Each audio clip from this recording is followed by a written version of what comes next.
E aí, pessoas da internet, a gente está aqui em mais um Geração 360, o seu ciclo semanal de debates, e o debate de hoje é: minha religião me salva?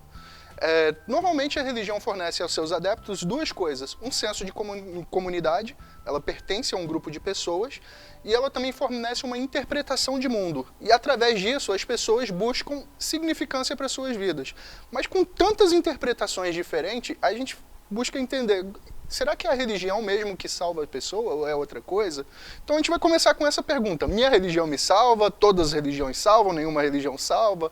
Dá para se salvar sem religião? O que você diria, Felipe? É interessante sua pergunta, né, Breno? Porque quando a gente fala de religião, vamos só dar um panorama assim, né, geral. Quando a gente fala de religião, nós temos quatro principais, falando nos termos numéricos, né, religiões, que seriam o cristianismo, tem mais de 2 bilhões, depois seria o islamismo, o budismo e o hinduísmo.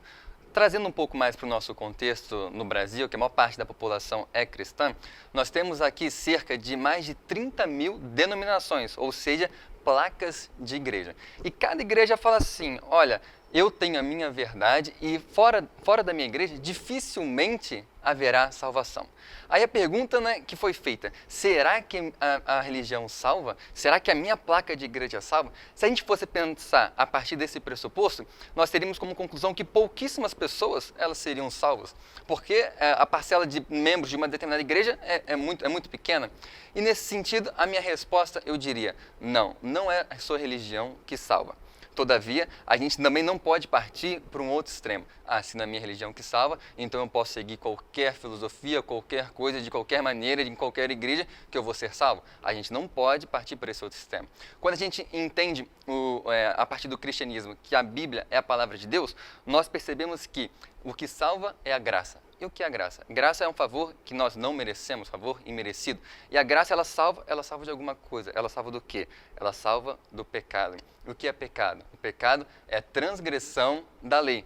Logo, o que eu tenho que procurar? Eu tenho que procurar uma igreja que siga esses princípios. E Apocalipse, né, ela é interessante porque diz: aqui está a perseverança dos santos. Quem são os santos? Aqueles que serão salvos. Quem são as pessoas que vão ser salvas? Continua o texto: aqueles que guardam os mandamentos e têm a fé em Jesus. Então, eu acredito que a religião não te salva, mas a partir do momento que você entende que você precisa ser salvo, você vai procurar, então, uma igreja que guarda os mandamentos de Deus e tenha fé em Jesus. Ok, alguém tem mais alguma coisa a acrescentar a isso? Ele já vai falando olhando pra mim, né? Então, tipo, alguém tem mais alguma coisa a acrescentar? Então, vamos acrescentar. Quando você fez a pergunta, né, a minha religião me salva, eu responderia: salvar do quê? Essa é uma pergunta que ela é muito subjetiva. Por exemplo, se você for pegar o exemplo de várias religiões no mundo, como já foram citadas aqui, geralmente a pessoa que começa a participar daquela denominação, daquela religião, ela de certa forma, ela tem uma melhora. E ela de certa forma parece que ela está sendo salva. Quantas pessoas são conversas às vezes? É um traficante, o cara faz um monte de besteira e ele é converso por uma igreja às vezes, e essa igreja, ela às vezes nem é tão bem falada, mas se você olhar para a vida dele, você fala: não, esse cara foi salvo. Né? De todas as denominações religiosas, acho que só tem uma única religião que não segue coisas boas. É o satanismo, né? Fica difícil, mas tirando essa, todas elas procuram fazer o que é bom. E quando você olha para uma pessoa que ela é conversa, aquela nova denominação, de certa forma você acredita que ela é salva. Então, desse ponto eu falaria: pode ser. Mas existe um segundo ponto, que é a gente entender o que é salvação. Ela é salva do quê? Ela é salva dela mesma? Ela é salva por causa da religião? Por que ela é salva? A gente vai chegar nisso um ponto mais para frente, mas agora vamos definir, já que tem tantas religiões e a gente diz que talvez exista uma que salva, como você falou, que Apocalipse dá as características dessa. Então, se existem umas filosofias, não vou classificar melhor ou pior, mas diferente, que divergem entre si, seria possível nós, como os cristãos, aprender com outras religiões? Com certeza, né? E assim, se com certeza, como é que a gente desenvolveria esse diálogo sem comprometer nossa identidade de cristão? Eu acho que Cristo é um bom exemplo disso, porque ele dialogava com pessoas que pensavam diferente que ele, até talvez pessoas que não tivessem uma religião, e ele não se deixava influenciar, ele sempre influenciava as pessoas. Então, da mesma forma, nós temos nossos princípios, então nós temos que dialogar com as pessoas, porque a gente sempre, quando a gente fala com alguém, a gente recebe alguma coisa, a gente consegue crescer. Então, simplesmente você conseguir conversar e você crescer, e a pessoa também vai crescer com aquilo que você tem a dizer, sem com isso ser, vamos dizer, contaminar os seus princípios. É interessante, né, o que a Paty falou, né? Porque a própria Bíblia, ela fala sobre isso, né? Em Tessalonicenses, ela fala, põe tudo à prova e retém o que é bom. Então, sim, nós temos esse dever de dialogar, de conversar com outras pessoas, mas sem que isso faça com que haja uma mistura, um sincretismo religioso, uma mistura entre doutrinas. Porque você tem que saber os motivos pelos quais você acredita em algo e você tem que ser bem fundamentado. Porque a partir do momento que você não é bem fundamentado, qualquer vento de doutrina, ela te faz pender ou para um lado ou para o outro lado.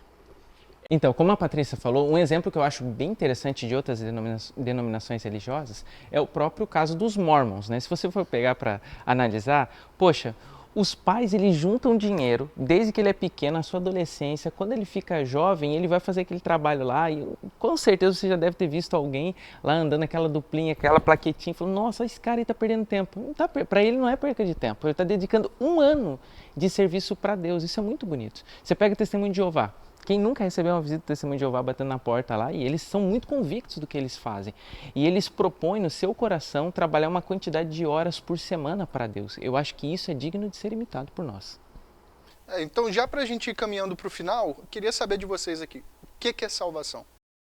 Então, para mim, salvação é Cristo, né? Como a Bíblia diz, até que o Felipe falou, que Efésios 2:8 diz que pela graça sois salvos, né? Mediante a fé. Então, como cristã, eu acredito que a salvação vem por Cristo. Tá, mas Cristo vem nos salvar do que exatamente? Como o pastor Vinícius falou, de nós mesmos? O que ele veio nos salvar? Não, na verdade, eu não sei se vocês já pensaram nisso, mas eu já pensei várias vezes. Nós nascemos condenados a morte. Romanos 6:23 diz que o salário do pecado é a morte. Nós temos a natureza pecaminosa, Salmo 51 diz também. Então veja, eu acho isso muito injusto, porque eu não escolhi nascer pecador. Eu apenas nasci pecador. Só que a partir do momento que eu entendo que o justo veio e ele morreu no meu lugar, eu merecia a morte, mas ele que não merecia morreu, a justiça dele agora é imputada sobre mim. E agora eu sou justificado perante Deus. Então, quando eu entendo que a salvação não é apenas a salvação barata, é uma salvação que eu merecia morrer, eu mereço a morte, nós estamos morrendo agora. Só que Jesus, ele morreu no meu lugar, eu merecia, ele tomou sobre si a minha condenação. Aí eu olho para a vida cristã de uma forma totalmente diferente. É isso aí. E por essa semana eu acho que a gente pode ficar com essa mensagem. E se inscreva aqui no canal para a gente ver os próximos vídeos, os próximos debates. Fique por dentro de tudo que vai acontecer. Curta a nossa fanpage no Facebook também. E a gente se vê numa próxima. Também, Filosofia com pipoca do professor Vinícius. Valeu. Valeu, gente. Um abraço. Valeu. Tchau, tchau.